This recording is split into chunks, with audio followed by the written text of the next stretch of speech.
உருட்டு தட்டி விடு. அந்த கையில் இருக்க பால் சாட்டு.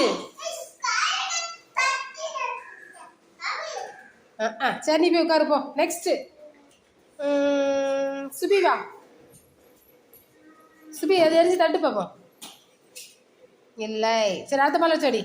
அந்த பழச்செடி. ஆஹா சரி ஸ்ரீராம் வா. அந்த பால் எடுத்து வச்சுக்கோ சுபி. ஏய் ஒண்ணுதான். Very good. ஏ ஸ்ரீராம் எல்லாரும் கிளாப் பண்ணுங்க. ஏல சுகன் உன்னை வந்து ஊடையில வந்து அடிக்க வச்சிடணும் போல.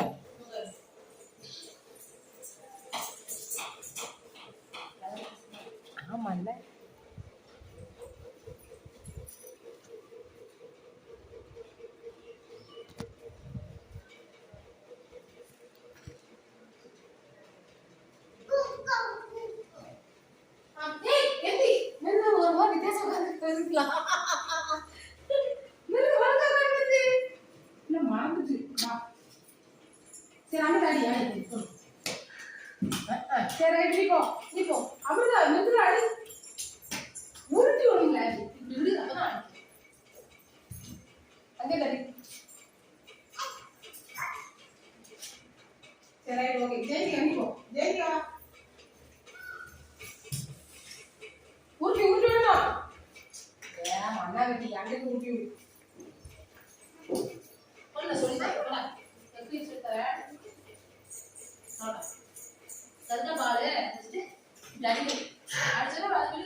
Get